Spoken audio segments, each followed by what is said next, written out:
So, our guest today on the Mental Toughness podcast, where we dive into hinge moments, resilience, purpose, and it's not about the setback, it's about the comeback. Our guest today can attest to that. He has ran the entire perimeter of the United States, over 11,000 miles, just under 10 months, solo and self-supported, pulling 50 to 60 pounds like behind him the whole time. And what started as a run became a mission to prove that limits are not what we think they are. And they're rarely the ones that stop us. But he's an incredible guy. He's a symbol of hope, faith, grit on the open road. He's shown what it means to run through the pain and sometimes toward it and not just away from it. Moving and grooving. Our guest today is Cameron Balser. Cameron, my man, bud. Thanks for joining us, man. Thank you so much for having me, man. I look forward to this. So we'll start with Prairie on Fire, man. I got to share some trail with you, and from like running with you, man, you could see like the spirit that you had, and I mean I wanted to start with this, man, because a couple of times like I just like watching people, so I'd watch you run. Obviously, you're engaged with so many people knew you. Um, But there'd be times, man, where you kind of take off your shoes and run, kind of ground yourself. You'd be running and feeling kind of the plants, the flowers, man. Talk to us like, hey, that experience of because you kind of talk about it's like just spending time like with yourself and nature and it's out there. Like when you are at your best in that running, like what's talk to us about like, man, how that fills your soul and what that kind of means to you when you're out there. It's just it's one thing that I just when you're always looking for something to bring peace to mind, running's always been that thing. And with my adventure around the country, my connection towards nature just completely changed drastically. Like I love being outside and all that before, but actually spending time and being out there, I felt so connected out there. I didn't feel alone. Like what was crazy is, I spent a lot of time alone on my journey around America, but I never felt that way when I ran around. So it's kind of my home base. And with all the craziness in the world, the trees don't know what's going on, right? The sun's still shining. They don't know it's all perception. So it's like it's a gentle reminder of that. Yeah. No, I love it, man. Um, when it turned into Prairie on Fire and then sort of like the nighttime, you were the last person I was seeing, man, because I was bringing up the rear like mile Yeah. 85, 90, 95. How was your experience on that with that race? I always go into it with open expectation. The one thing is that it's a challenging thing for me is once you get 24 or a little bit longer than that, the lack of sleep is very interesting for me. It just it gets to me. But yeah, it was yeah. Oh, sorry. What was the question again? Sorry. Oh, man, it's just the overall experience, Prairie on Fire, man. Oh, it was I look forward to it all the time. Last year, I really was excited to come back because the year prior to that, I had talked so much about about running around the country. So to come back and talk about that and have that place to do that, and because Prayer and Fire is so important to me, and TJ does such a beautiful job, and everybody that's involved with that. It's just such a an amazing event. But I go there just to I find so much inspiration through people, out there. And I can see people for where they're at with their running and just their life and all that. And seeing some people didn't run any further than 6 miles, run 100 miles. We Yeah. saw so much of that out there.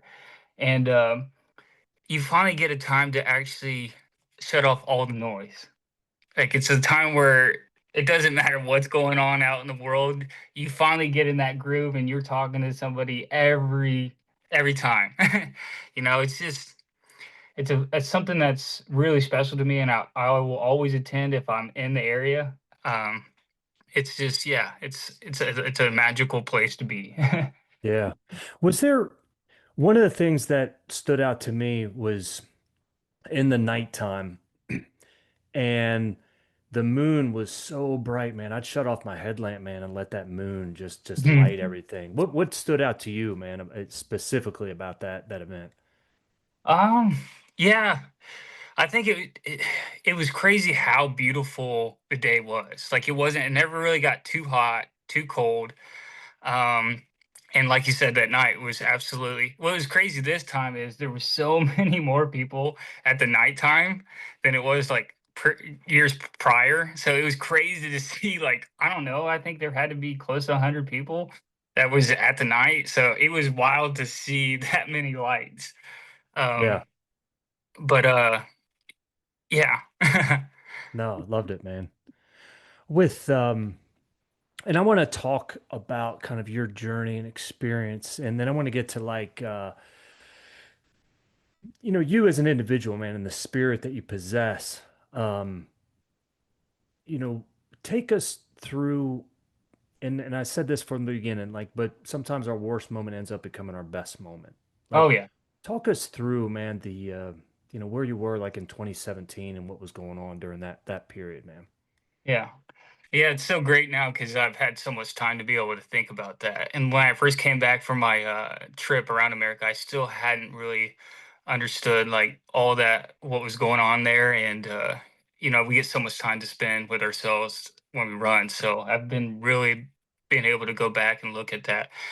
And it's crazy with just how society is. And we kind of, if you don't fit into a mold, you kind of feel like uh, you're not a part of anything. I know, like, with the way I feel and think is probably a little bit drastically different than a lot of other people feel.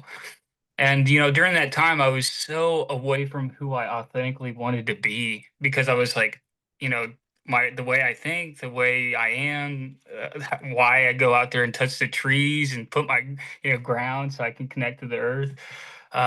I just wasn't being I just didn't I thought I had to fit a mold, and every time I got further away from myself, uh, I got, you know, more and more away from myself, if that makes sense. Yeah. And I had all kinds of other things that were going on in life. We have things that kind of just stack up, and I think it was just something. Sometimes I think we have things that we put in our life before we even come here, a test, and that was an opportunity to see what I was going to be able to do. And yeah, it ended up being such a dramatic shift in how I viewed life and what I wanted out of life because I chose that I didn't want to be here anymore during that Yeah. time. Like for some reason I'm here, and I just attest that I have a lot of love to give still. Yeah. Well, But and that's the part that I think I mean well, I want you to just explain it. I mean, delve into it just a little bit more, man. Like what was that time like, man, and how did you come out of that? And I know it's not like an instant thing, but like what took place, man? I changed my thoughts and it changed my life. I mean, it's that completely. It seems so crazy. I realized, and I really realize it now, that what's up here is a projection out there. Like, it's whatever's inside is that's how you're viewing the world. And instead of pointing a finger, I pointed it toward myself. And I'm like, what am I? Because it's like, sometimes people will make us mad or angry or situations, and it's like we forget that it's us. Like, we are actually activating that anger, that depression, that sadness. And I just knew I was getting to know that I had more control than I thought. And the things that I didn't have control, I just let them go. And I started taking better care of myself. I started eating better. Yeah. Yeah. Was there God that came in during this time? um, God's been. It's kind of funny because I kind of get away from the word God or religion or spirituality because I don't know. I think people are trying to convince each other in order to believe in something or something like that when it all to me unites into one thing. Like Sure. I believe God is just unconditional love, and God is literally everything that we're witnessing. Like, God's all these things like the chair I'm sitting on, everything. It's an expression of God. So yeah, I mean, I probably didn't know that that whatever that might be to me was there, but it was like that connection, and it's what kept me here. I had to believe that, like Mhm. I chose, and I chose. I had my decision, but God had a different decision.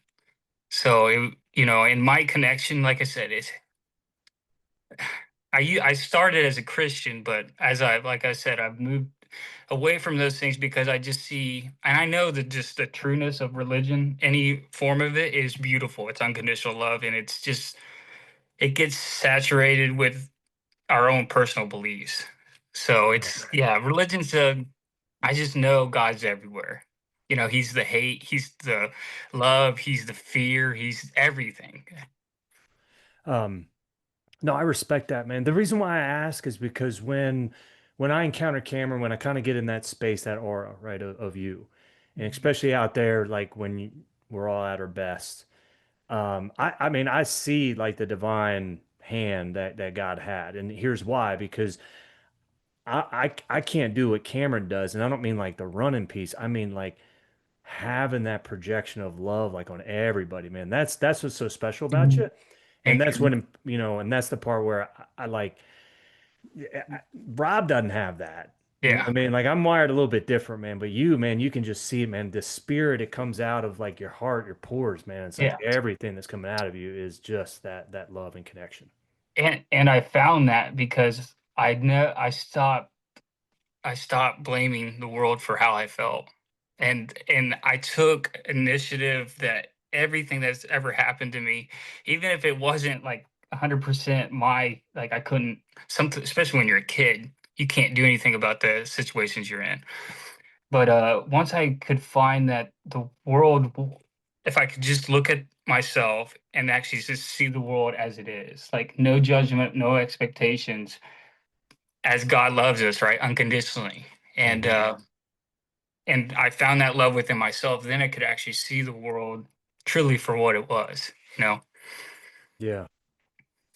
You during that time, then running becomes a big part of your life. I mean, you're running long distances, and then you wanted to go across America, but then had the idea after, hey, man, let's circumnavigate the United Yeah. States, right? Like a lot of people run across it, man, but let's circumnavigate it. And I mean, there's a lot of different like parts we could start on this, but I mean, even though you planned out like the first 2 months, man, you had to adjust day by day, didn't you?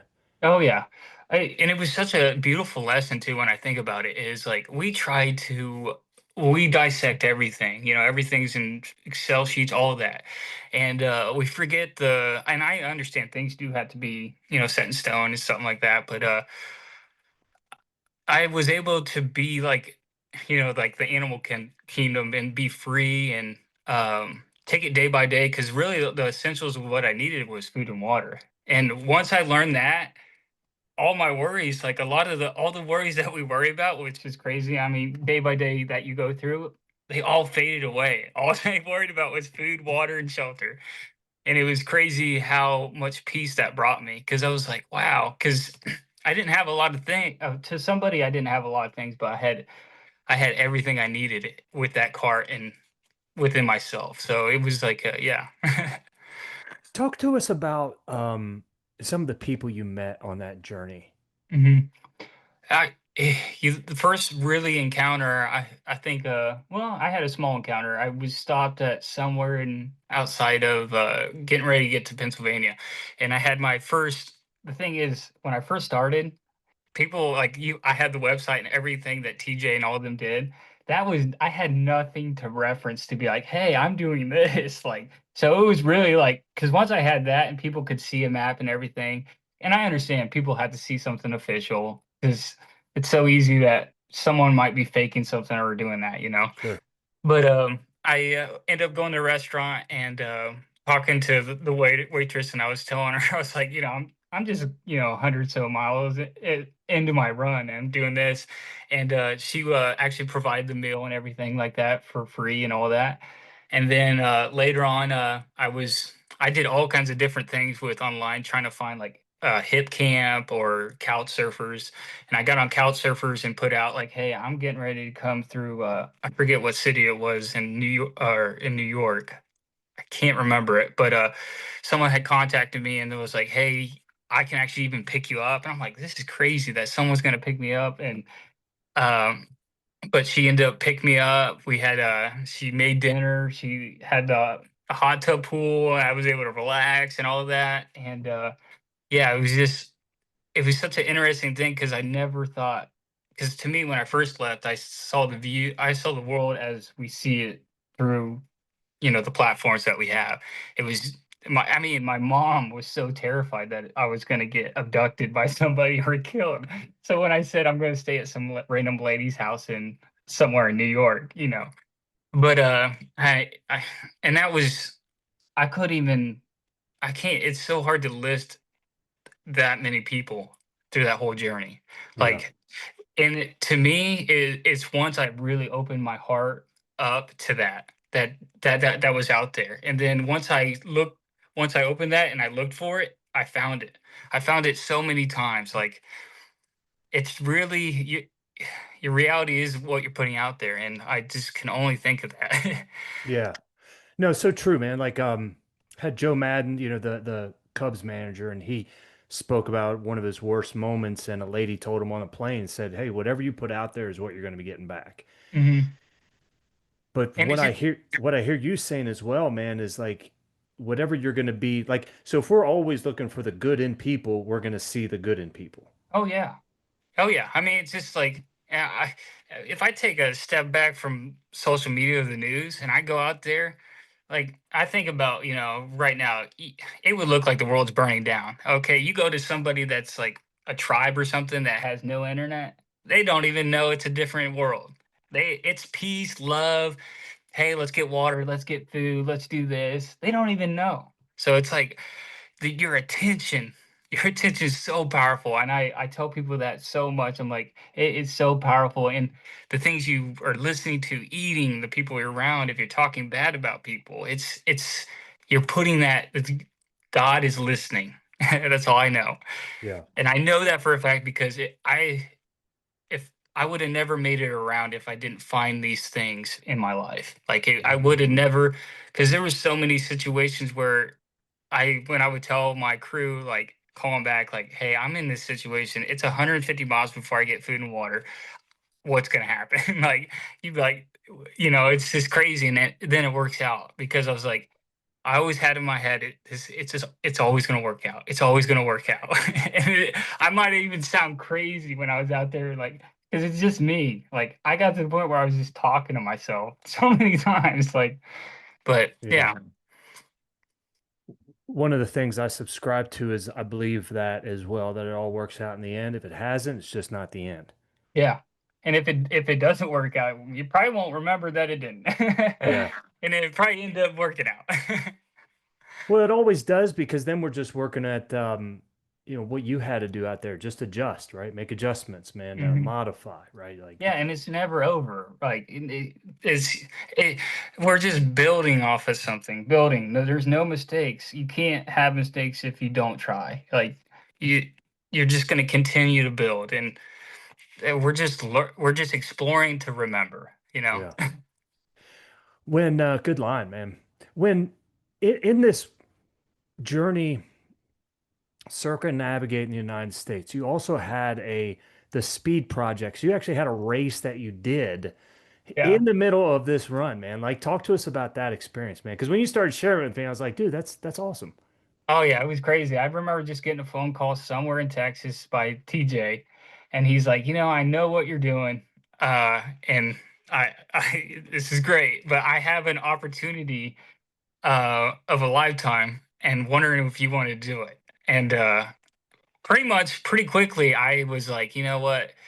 I had so much time with myself. I just knew that there's so many times that door is open, but we never walk through it.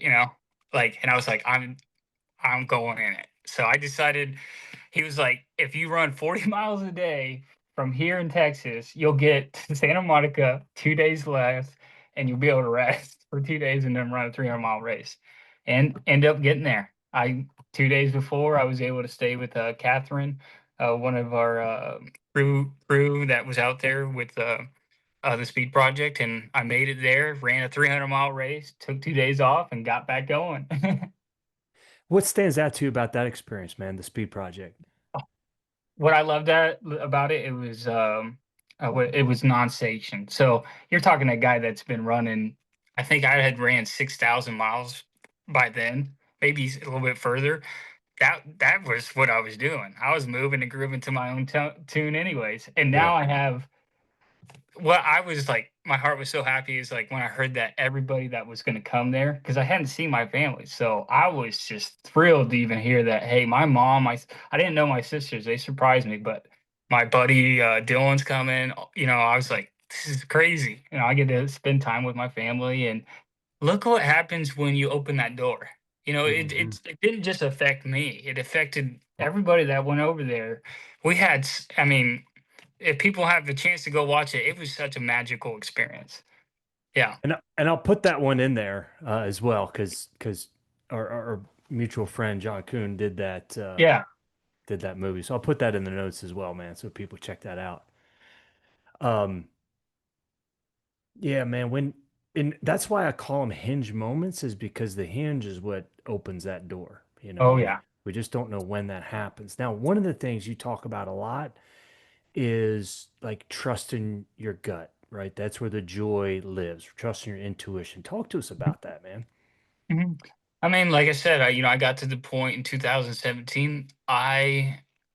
We're in a world that almost teaches us not to trust ourselves. In a way, and you know, I just got to the point where there was Uh, a few decisions that I was like, you know what? I'm actually going to trust this and do this. And the one thing that was really crazy, I had been before I even went on the trip, like I was in a relationship um like before, and I was like it just wasn't a thing working out, and I was like my gut told me, you know, this is over, and it had told me so long that this it was just, some things are at the not at the right time and place.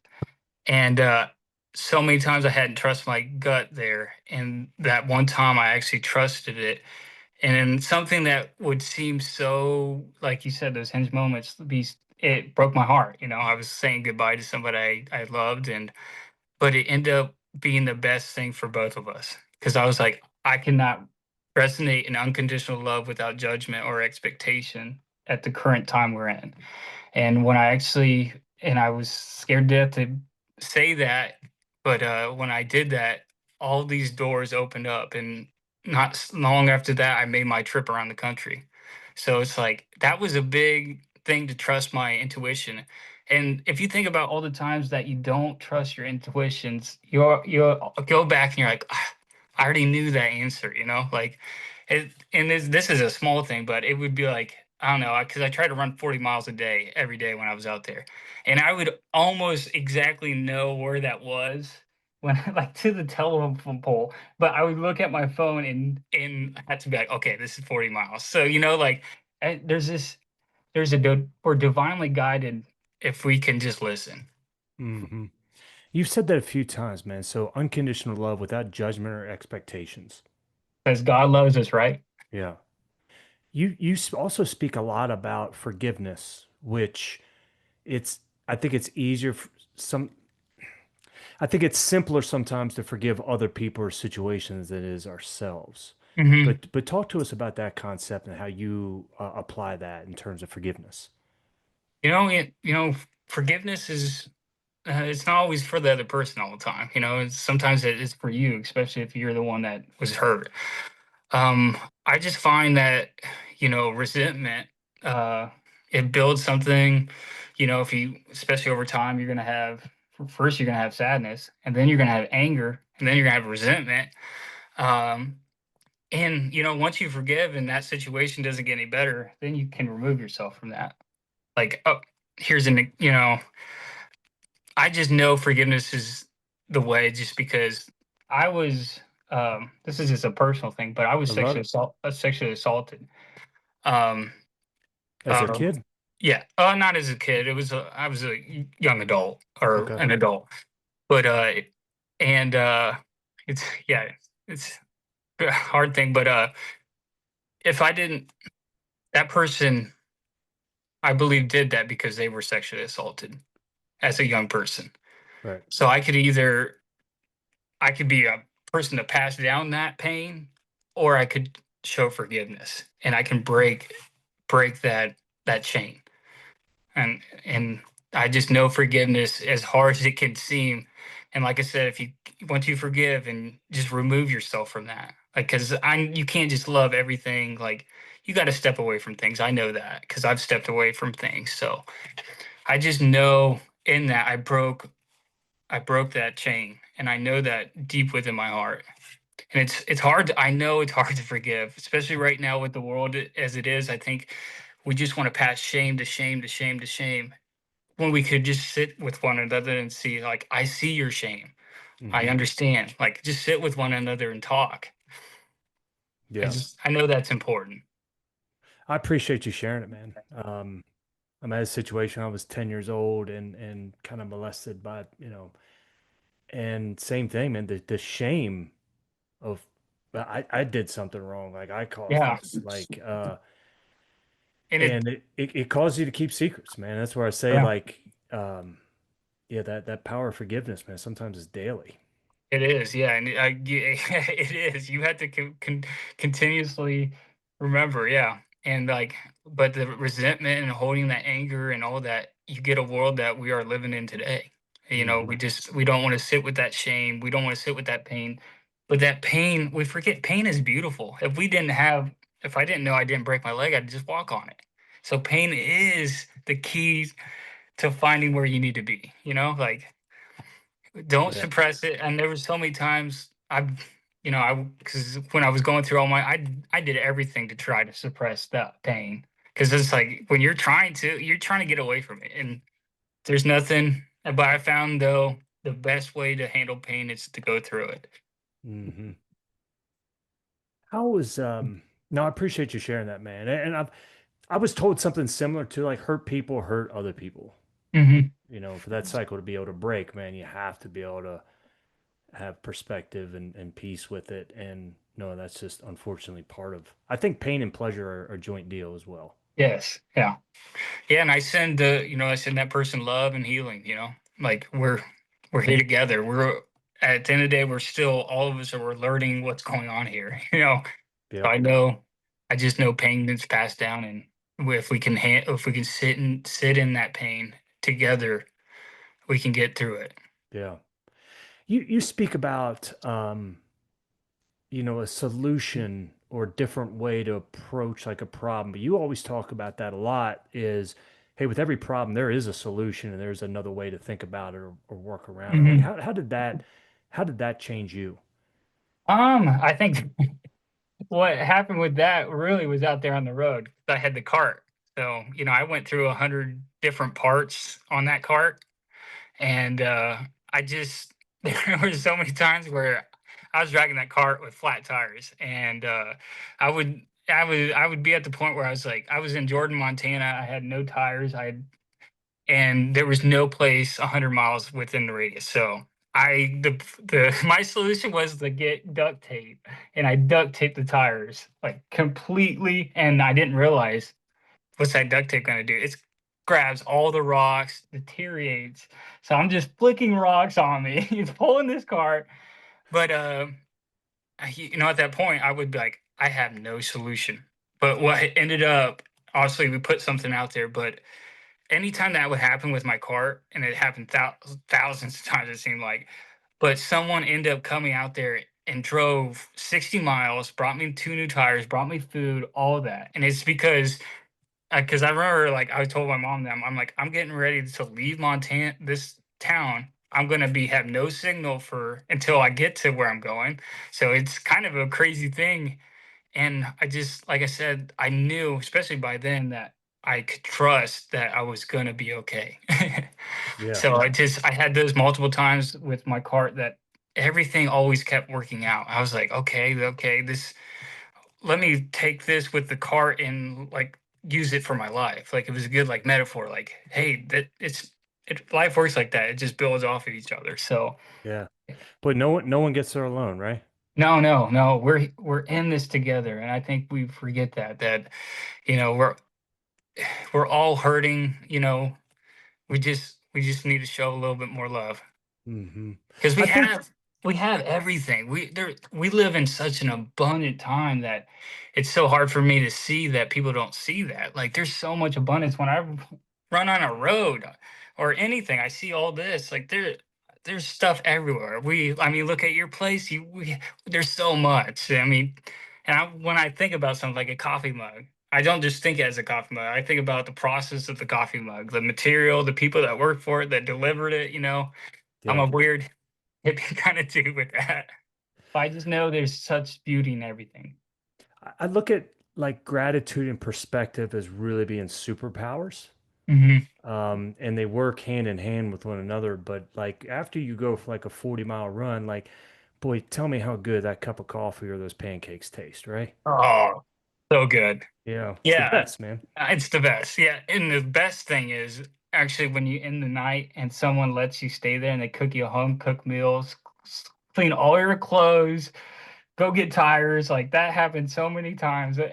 I was just like, I felt so loved. I can never get out of that the world loves us. We just gotta love it. Yeah. No, Like, that's awesome, man. the universe wants us to do good, and existence wouldn't have us exist if it didn't need us to exist. It just wouldn't. I know that for a fact. Yeah, And we're learning from one another. right. When when you were at your lowest, man, could you have foreseen like even 10 years later, like you would be where you are? Uh, when I was at that point, all I wanted to do is I just didn't want to hurt anymore. That's it. I was looking at anything that could numb me to get out of it. And I for some reason as a person I always thought I would die young. I don't know why. As a young kid I always thought that, but I at that point I thought my time was done, and I was okay with it. It was kind of crazy to be like, once you do something like that, I can no longer be afraid to die anymore because I don't want to Hmm. die. Like, and I know I, I'm a part of all this, so it's just a transformation, really. Yeah. That's why I always fear of like not living. Yeah, Like, that should be yeah, everyone's fear is not going out there and saying yes to that intuition. There's so many. Just listen to that divine intuition, follow that internal joy, and just watch what changes. I just know that for a fact because of I opened all those doors within myself, and the universe showed me things I never thought I would ever expect. I never thought I would land a shoe deal with Mountain Coast. Like that was insane that somebody would want to do something that's so special for me. I don't even wear the shoes. They're up and I'm like, I'm not gonna wear those until I'm gonna do something crazy with them. yeah, yeah, I love it, man. Your my daughter and my birthday were on the were at midnight there at Prairie on Fire, and it was your mom's birthday. Yes. That was the 6th, September 6th. Yeah. Yeah, nice, man. Talked about your all's relationship, man, because I got to talk with her a little bit when I was done. And she really means a lot to you. Oh yeah. Yeah, I mean, if people ask me where I get the love from, it's my mom. And I think if you chat with her, she's she shows me that connection that I call my my God is all that is. It's everything. But she's give me the ability to feel unconditional love. Like to do something without expectation or judgment and just love somebody even when I see things people go against her, she still loves those people. Like it's just and that's such a good teacher to have. Like so yeah, she's everything to me, and I one day I'm gonna take care of her like she's taking care of me. So No, I love it, man. Cameron, what question should I be asking, man, that I'm not asking?